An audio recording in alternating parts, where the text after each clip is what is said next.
Quelles sont les raisons de la chute du président du Niger, Mohamed Bazoum? Écoutez les propos et l'opinion de la population nigérienne et également des forces militaires du Niger qui ont poussé le président à la sortie. Le général Abdraman Tiani explique les raisons de son coup de force contre le président du Niger. Écoutez. Les militaires nigériens ont dit les forces militaires occidentaux qui sont installés chez nous ne nous ont pas aidés à éradiquer les terroristes. Voilà pourquoi ils ont fait le coup d'État. Et le gouvernement de Bazoum ne voulait pas qu'on travaille avec le Mali et le Burkina. Écoutez très bien. Nous répondons avec force par la négative. Non, l'approche sécuritaire actuelle n'a pas permis de sécuriser notre pays en dépit des lourds sacrifices consentis par les Nigériens et le soutien appréciable et apprécié de nos partenaires extérieurs. Non, les résultats ne sont pas à la hauteur des attentes des Nigériens. Non, nous ne pouvons plus continuer avec les mêmes approches jusqu'ici proposées au risque d'assister à la disparition progressive et inéluctable de notre pays. C'est pourquoi nous avons décidé d'intervenir et de prendre nos responsabilités, non sans avoir à plusieurs reprises tenté, tout en restant dans notre rôle de chef militaire, d'attirer l'attention des plus hautes autorités déchues sur l'incohérence et l'inefficacité de leur gestion politique des questions sécuritaires dans notre pays.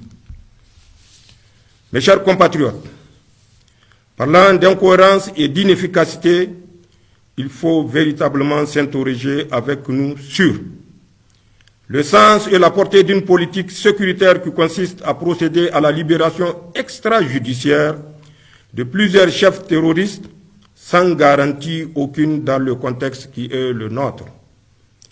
Sur le sens et la portée du recrutement et du détournement à des fins politiciennes de plusieurs centaines d'éléments FDS en dehors du cadre militaire traditionnel et en les plaçant directement sous la seule autorité des politiques. Sur le sens et la portée de la décision d'un commandant en chef qui ordonne la libération des bandits lourdement armés pris sur un théâtre d'opération militaire au seul motif qu'ils seraient ses alliés. Le sens et la portée de propos d'un commandant en chef des armées qui déclare devant le monde entier que ces soldats qui se battent au prix de leur vie sont moins forts et moins aguerris que les terroristes. Le sens et la portée d'une approche sécuritaire de lutte contre le terrorisme qui exclut toute véritable collaboration avec le Burkina Faso et le Mali, alors même que nous partageons avec ces deux pays voisins la zone du Liptako-Gourma dans laquelle se concentre aujourd'hui l'essentiel des activités des groupes terroristes que nous combattons.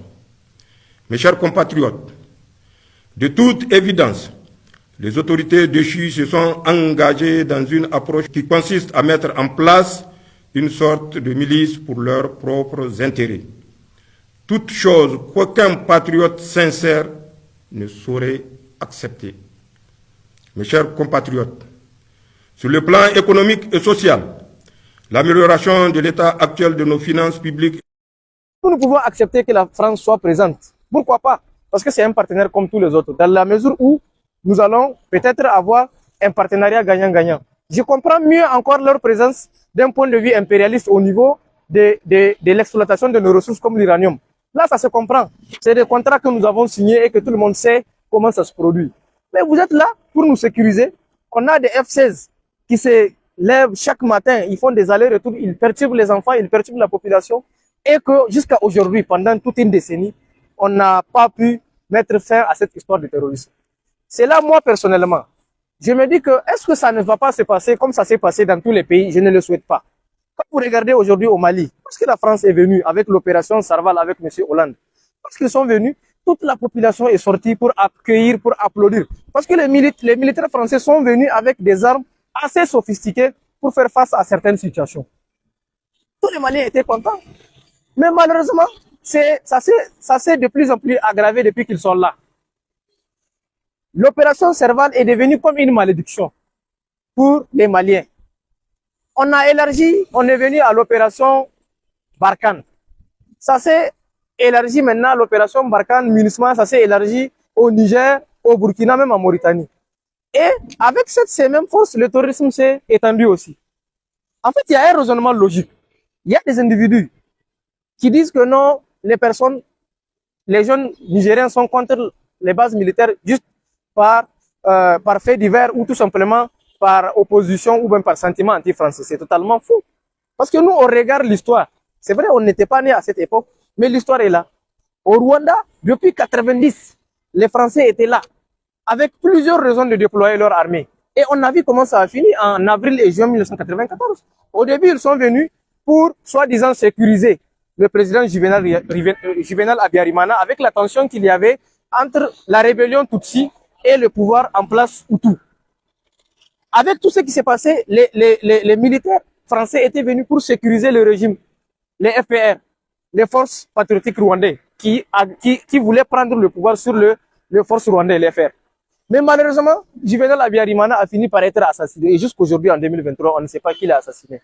Pourtant, il était sous protection française. Après, ils sont revenus avec des opérations comme l'opération Amaryllis, comme l'opération Turquoise, souvent pour évacuer les ressortissants français, souvent pour former l'armée rwandaise, qui préparait un génocide. Et on a vu comment ça a fait. 800 000 personnes ont perdu la vie. Et c'est 20 ans après que la France a décidé de présenter ses excuses au Rwanda. Et aujourd'hui, vous regardez un peu au Tchad. Ça s'est presque passé de la même manière. Vous regardez en Somalie. Vous regardez en Centrafrique. L'opération Bulldog. Il y a tellement d'opérations, si je dois vous citer, ils appellent ça les OPEX, opérations extérieures, où c'est purement l'intérêt français qui est recherché. Ce n'est pas maintenir la paix, ce n'est pas asseoir non, c'est tout simplement une maîtrise d'un territoire, une maîtrise d'une population pour suffisamment l'exploiter. Donc, moi, pour répondre à votre question, je trouve que c'est un bilan totalement négatif et que je vais plus loin. Moi, je considère qu'ils ne sont même pas là. Parce qu'ils n'ont rien changé. Tout ce qu'on a acquis aujourd'hui comme résultat sur le front, c'est nos militaires. C'est nos militaires qui ont ce résultat. Ce n'est pas des militaires français. Et donc, une autre chose qui doit inviter à se poser des questions, on a tout le temps des bilans des affrontements. Et vous n'entendez jamais un Français qui a perdu la vie pour sécuriser, par exemple, notre frontière. C'est toujours nos militaires. C'est-à-dire que nous n'affrontons pas les mêmes dangers. Nous n'allons pas sur les mêmes fronts avec eux. Peut-être qu'ils sont assis. Et je me dis que est-ce que ce n'est pas deux choses qui se passent? Il y a ceux qui affrontent les dangers et il y a ceux qui l'organisent. Voilà la question que je me pose. Parce que moi, je ne peux pas comprendre. Ceux qui sont mobiles à moto, c'est là qu'ils sont approvisionnés régulièrement en carburant. C'est le carburant de quel pays? C'est le carburant nigérien?